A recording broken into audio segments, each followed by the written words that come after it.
Hello, everyone. I am Berardi Sensale-Rodriguez, and I am an associate professor here at the U. And here I lead the Terahertz Optoelectronics research group. And basically, we are interested in research that spans terahertz and beyond. Here you see some keywords that can summarize things that I am interested in terms of devices and their applications, in particular at high and very high frequencies. Now currently have 3 students, a couple of more students joining hopefully next semester, and also 2 postdocs, one of them actually a research faculty. And I have graduated over the years several students that they have found good jobs in places like Intel, Amazon, and so on. You can find more information about my lab and our research here.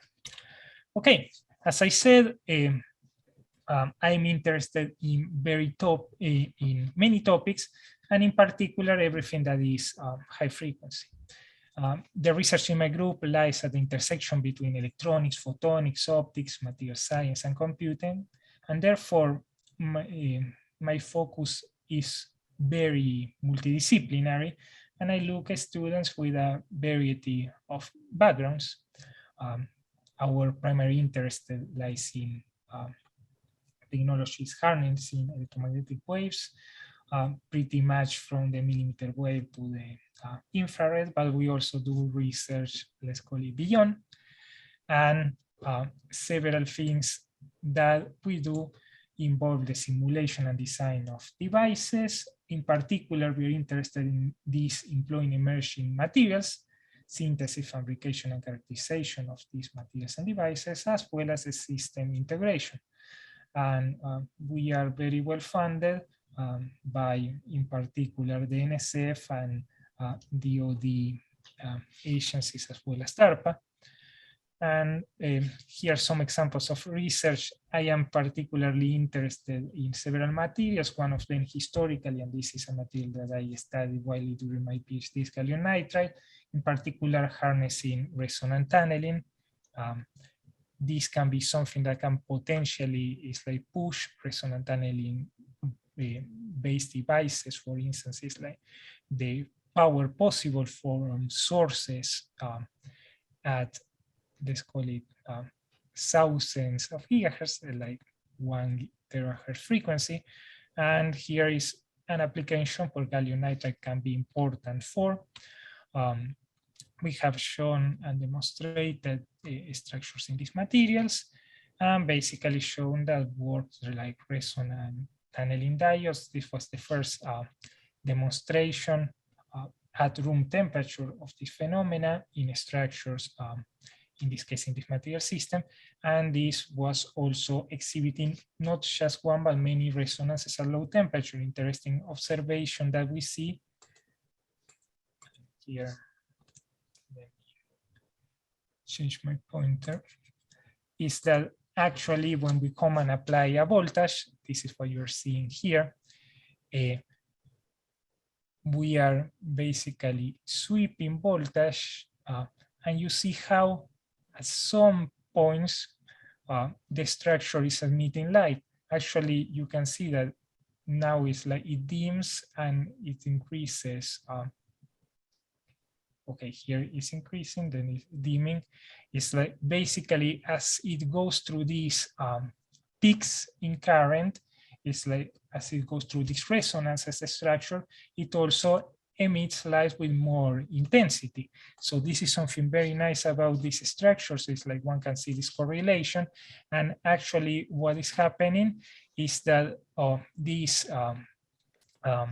let's call it, transitions between these confined levels in this well actually lead to this light emission that happens below the band gap. So potentially these structures could also have applications as LEDs, but you can see that, for instance, here we are not using indium, and this is something very interesting. We can make blue LEDs in this let's call it, structures relying on those in these optical transitions without using indium.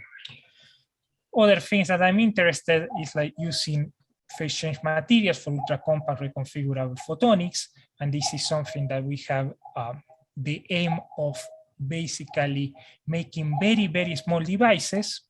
So this way we can increase the number of components in a photonic integrated chip. If we look at what is the technology currently for photonics, and I can refer, for instance, at the slide that Priyan had before, it's just a few elements in a chip. It's like this is not the same level of integration as one has in electronics. So one needs to shrink the size of elements in order to make very complex optical circuits.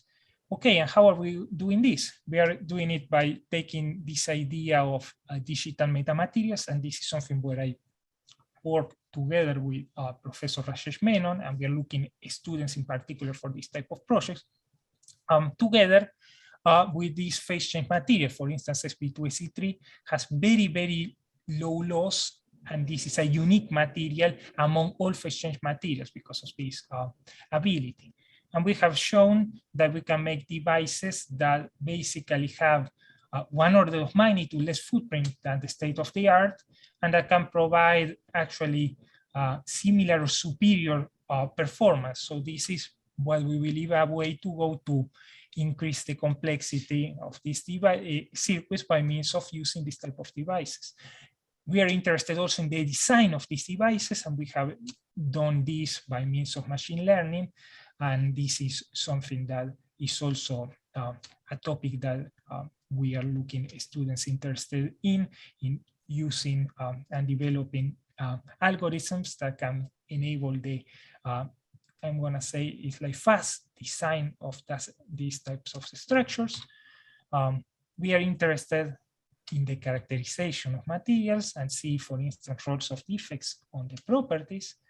And the last thing is like taking advantage of unique physical properties, and an example of them could be kinetic inductance, an inductance that comes intrinsically in materials as a result of electron inertia, to make, for instance, inductors and resonance circuits that are smaller than what can be made otherwise.